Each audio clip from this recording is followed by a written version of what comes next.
You're listening to Travel Tales with Fergal.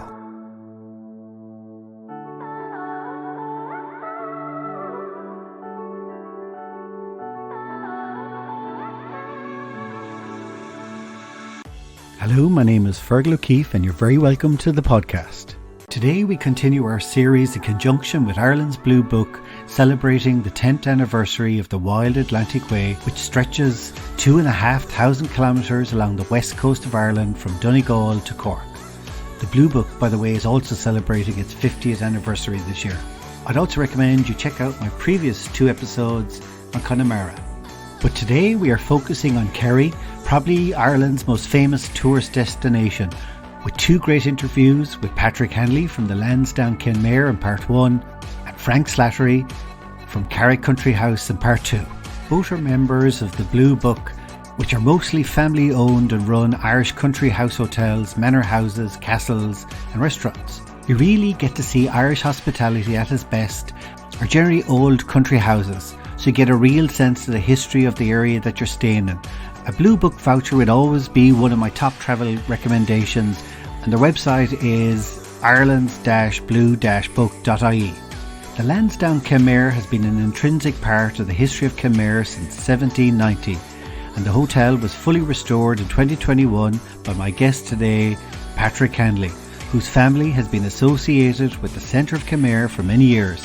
The heritage town of Kenmare is affectionately known as the Jewel of the Crown, as it is a landmark destination in the famous Ring of Kerry. For more information, check out their website, lansdownekenmare.com. Patrick has got a great story, so let's go to the interview now.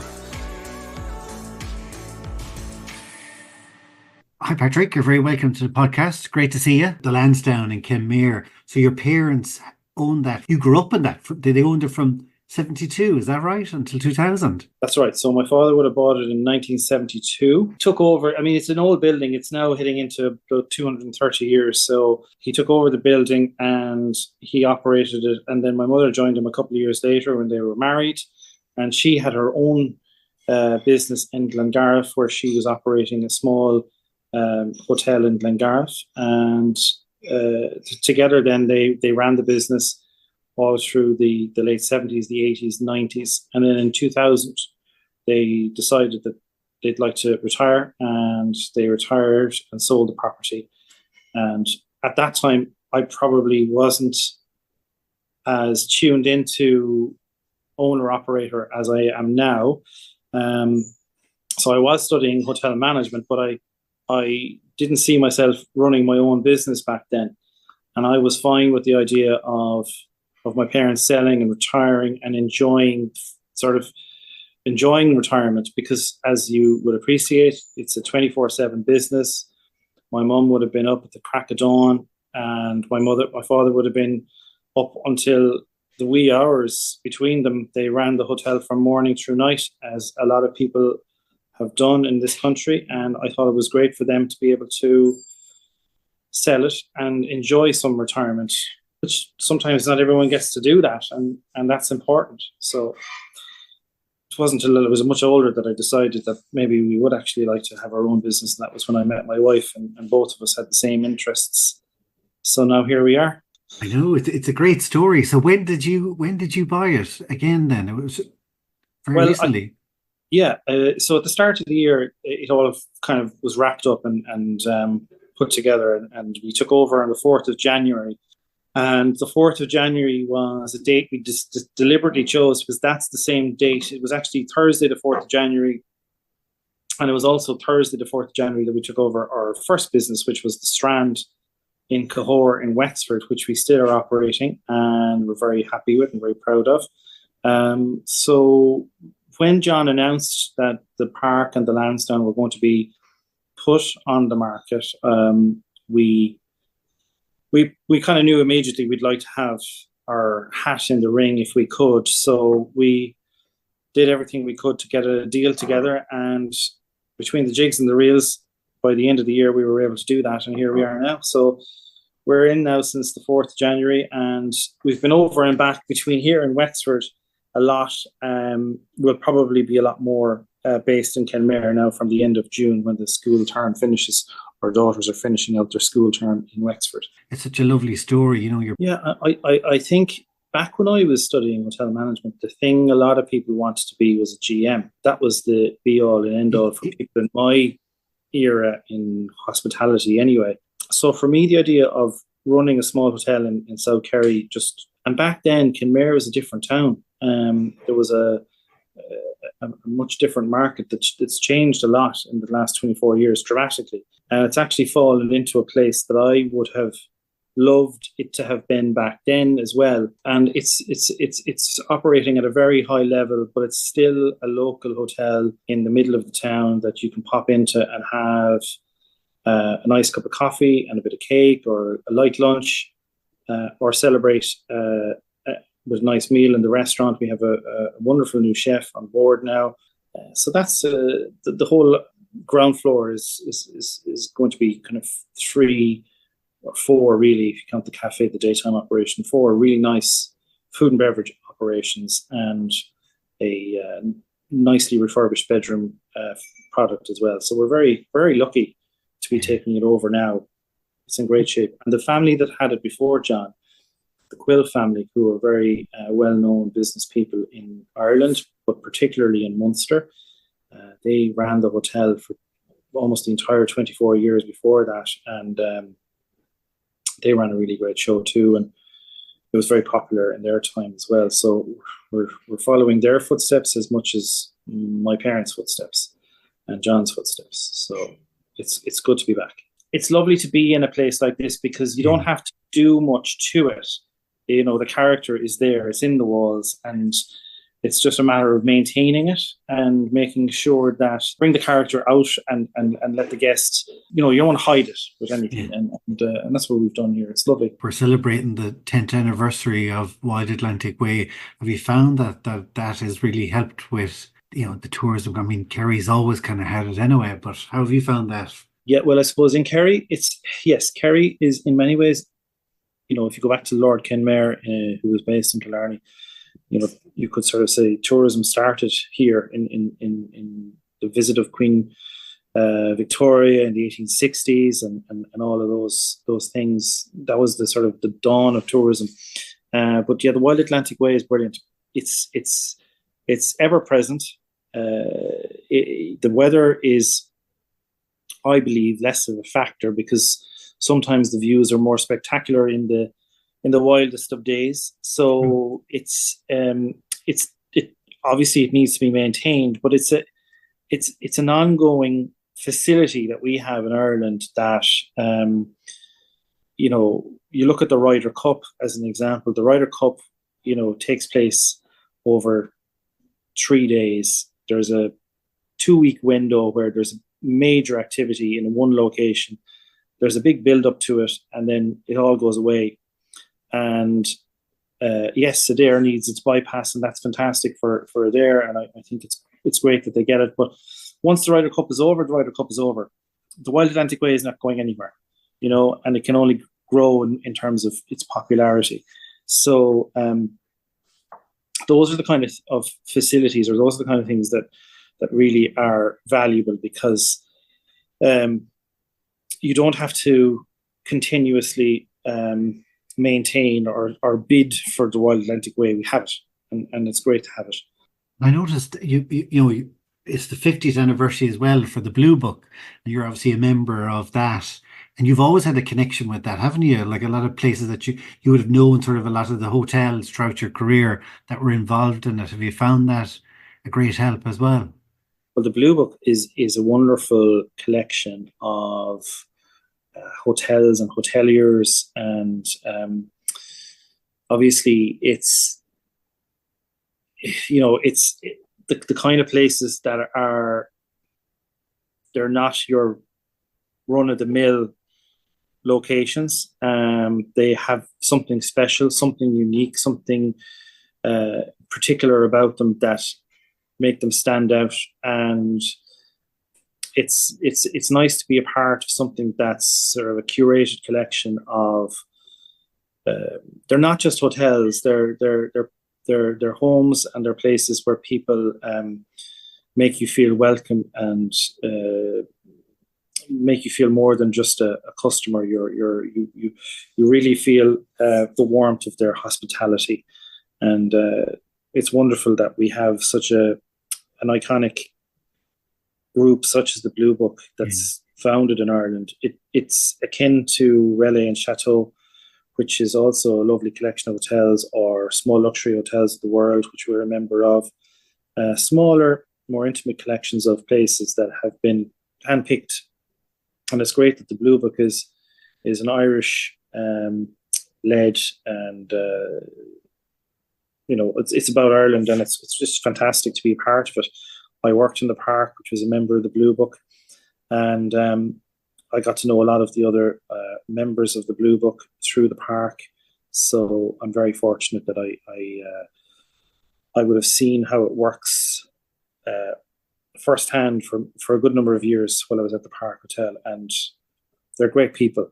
The people that run hotels in the Blue Book. Well, I would say the people that run hotels generally in Ireland are great people, but the Blue Book is really, I mean, you look at the Allens and you look at the Brennans and you look at, I don't want to name anyone else because I'll leave them out, but there's some wonderful operators in the Blue Book, and all their properties are just so amazing, from the sort of the hidden, not hidden, but the places that are very, like Gregan's Castle. You wouldn't be passing the door of Gregan's Castle every day of the week, but then Cashel Palace is a place that you might be passing very frequently, and you wouldn't realise that it's right there, and it's a beautiful premises in the middle of the country. So it's great to be part of it. It's great to be part of it. Kenmare is really kind of in the centre of the whole Ring of Kerry, isn't it? So we always ask people for like recommendations, for local tips. Like, where would you recommend to people if they were coming to Kenmare for a couple of days? Is there a couple of spots that you would go, yeah, you definitely go there? Well, yeah, it is. I mean, it is definitely centre of the Ring of Kerry, but we're very lucky here in Kenmare. We sit on two peninsulas. Oh. So we have the Iveragh Peninsula, which is the Ring of Kerry, and we have the Beara Peninsula, which is the Beara Peninsula. And people can go out the door here and they can decide in the morning which route they will take and do beautiful looped drives. I suppose in the height of the summer, we would often tell people to try and do the Ring of Beara because it's a quieter drive, so it's a little less intimidating from that point of view if you're unfamiliar with driving on the other side of the road. It's less touristic, so it's a sort of a closer, it's a bit maybe more like the Ring of Kerry was 50 years ago. There's less tourist traps, so to speak. And the scenery is jaw-droppingly beautiful, particularly down around the tip at Dursey, and from Castletownbere down to Dursey is fabulous. And there are some wonderful places to visit. Like, for example, in Castletownbere, you have McCarthy's Bar, which featured in the book that was also called McCarthy's Bar, and it was the cover of the book. I don't know if you remember the cover. It was a man standing by the bar, and there was a nun in her full habit drinking a pint of Guinness.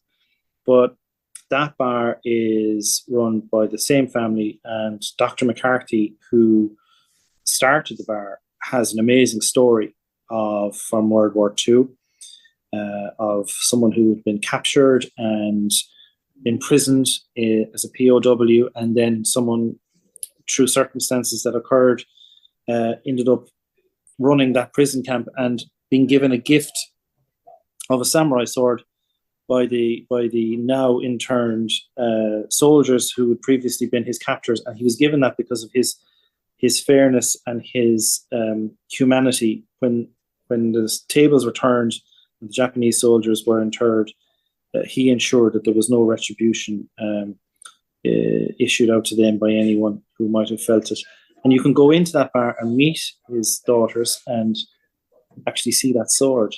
And it's just an incredible story. But I mean, the Ring of Kerry is also a beautiful looped drive, and the Ballinskelligs Peninsula on the Ring of Kerry, it's almost like its own little looped drive in its own. That's my favourite part of the Ring of Kerry. I just think it's spectacularly beautiful.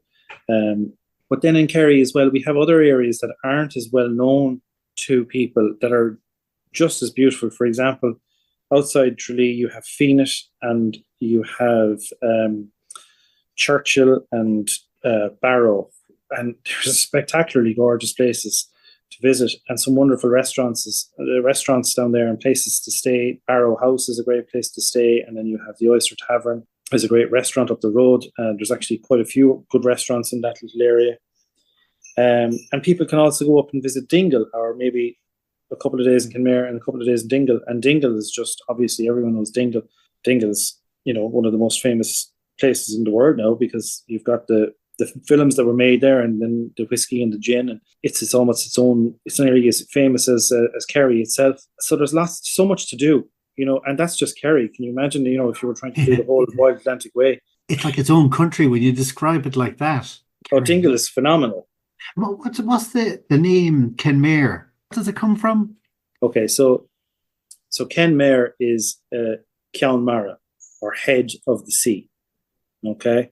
But actually, if you look at a road sign for Kenmare, the Irish is Nadine, which means the little nest. So our road signage for Kenmare is Kenmare, and underneath that you will see Nadine. And Nadine is not a translation of Kenmare. It is its own completely different word, and it refers to the fact that Kenmare sits in amongst the mountains, like we're a nest here. So we're surrounded by the mountains. We've got the McGillicuddy Reeks and the Cahas, and we've got the bay. Then we're sitting. We're actually technically it's an estuary. The person who started Kenmare. So Kenmare is a planned town, by the way. So it's a sort of unique kind of a situation there. It's an X shape, and the town was planned. The original town was built in the 1600s, but it didn't work. It failed.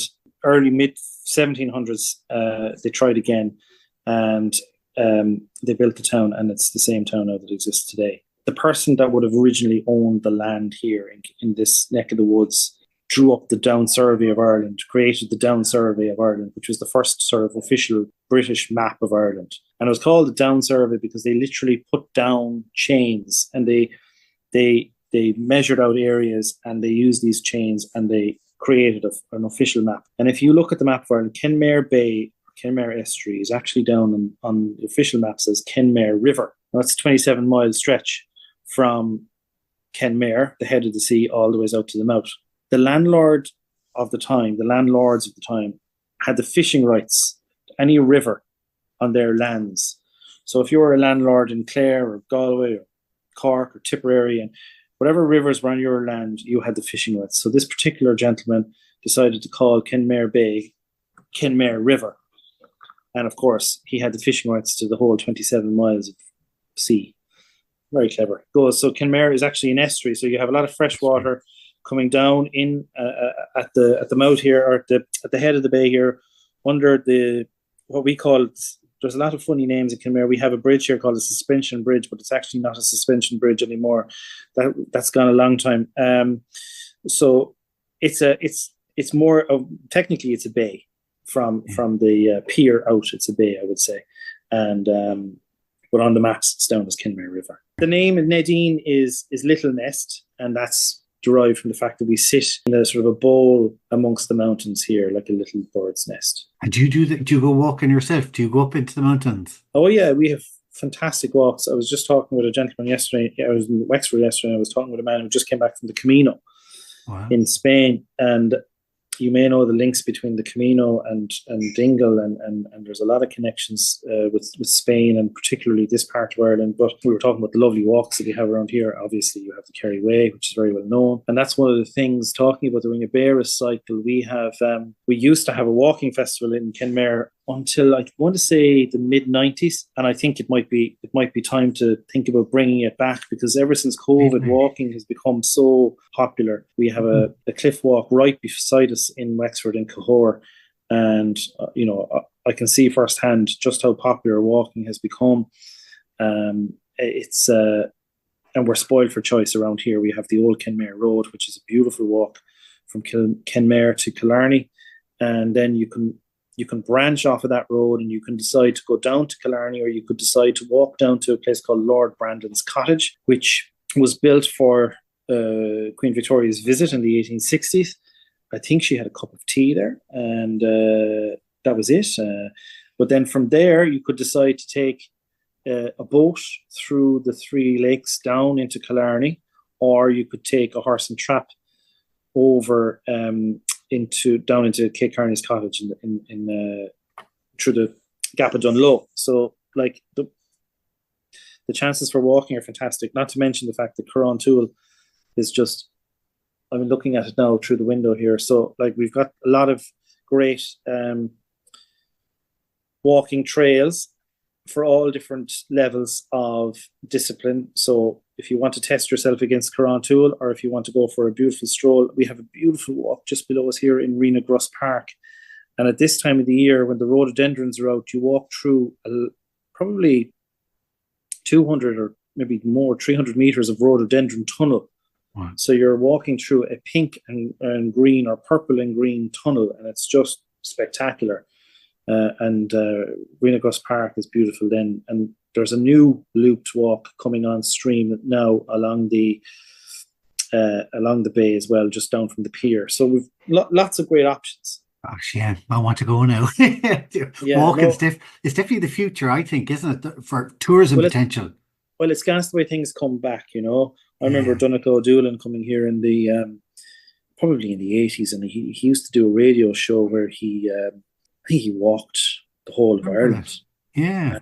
And he'd call in and he'd meet people along the way, and he'd just do interviews with people. And we had the walking festival, and it was a big part of our calendar here. And it still is to this day. But I think the walking festival, there's been a few people who have sort of mentioned it to me that bringing the likes of that back again wouldn't be a bad idea, because, as I said, it's just become so popular in the whole country. I know cycling's big, but walking's nearly equally as big, I would say. You know, like your hotel in the centre of town, the locals must have loved that. It's you know, the fact that you're from there and that you bought it and came back. I think that must have been very popular. Well, yeah, I wasn't expecting it. We were very grateful for the reception we received when we came back. You know, a friend of mine who I've known since I was probably 2, who grew up across the road, Paul O'Connor, he used to come here as a young fella. You know, we'd be playing in all the corridors, and maybe in the winter corridor might be closed down. And I've had birthday parties in nearly every room in the house, I would say, at this stage. And a lot of memories here for me as growing up, as a child growing up, and a lot of memories for him, and a lot of memories for people who live in the town, whether it was people who would have come here for the Friday night drink and listen to the music, or people who would have come for a meal. It's part of the town, and it, you know, when you have a town centre hotel that's accessible to people, and it's something that they can come in and dip in and dip out of, you know, for the casual coffee, the meeting that they need to have with someone in a corner, a family occasion dinner. You know, it's lovely to be able to offer that to people, and it's lovely to be able to do that in the place that I grew up in. It's very nice. Yeah, but also, you know, the beauty of places like yours, and this is all the people I've been talking to in the Blue Book, you know, they're all owner occupiers, and that's what people want, isn't it? That's the USP, particularly for anyone outside of Ireland that comes in. They get to meet you, and then that's what they remember about a place, and then they come back and you remember them, and that's, I think, a huge thing, isn't it?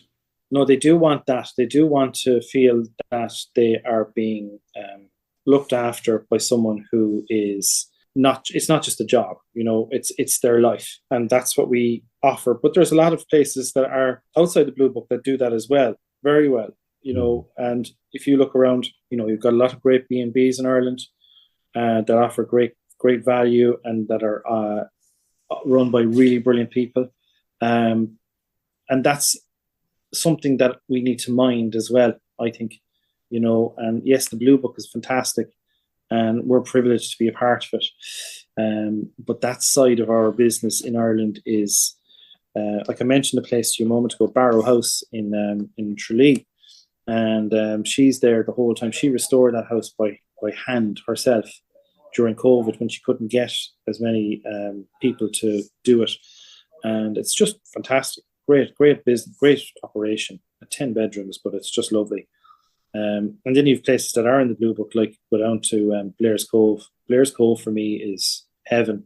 It's 1 hour from Kenmare. Myself and Aileen might go down there sometimes after work. You know, you'd leave, might leave early of a day, maybe 5 or 6 o'clock. Drive down to Blair's Cove, be in time for a bite to eat, which is spectacular. Stay over and then leave early the next morning and be back in work for 9 o'clock. And that's fantastic. We're kind of spoiled like that around here. We have some lovely places. And you feel like you're away for a few days, don't you? Just doing that. Yeah. You do. Like you go away for one night to Blair's Cove and you feel like you've had a week's holidays. Yeah. You know, and there's other, I mean, in the Blue Book, there's other great places as well. But and then John is in the Blue Book as well with Drumquinna. Yeah. He's the potting pit there as well. And he has the Boathouse restaurant. Have you been to the Boathouse? No.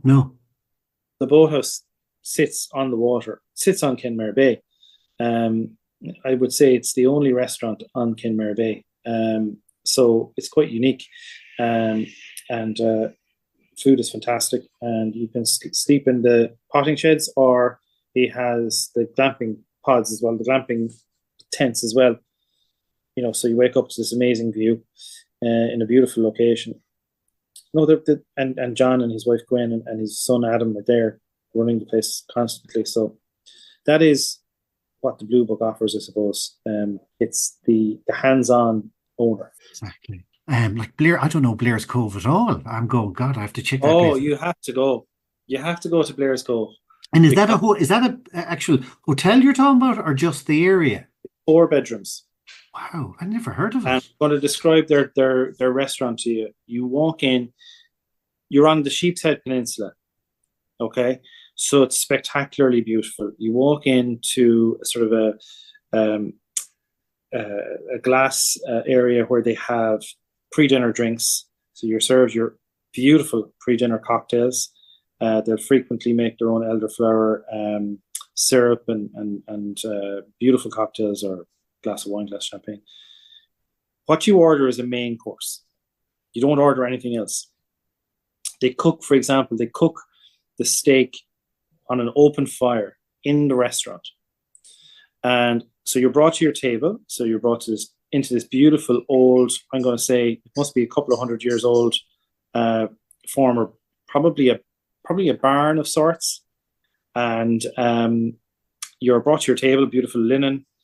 And then you're asked to go to a buffet of starters. And you're guided around by a chef. You will have oysters. You will have shrimp. Very nice terrines, salads.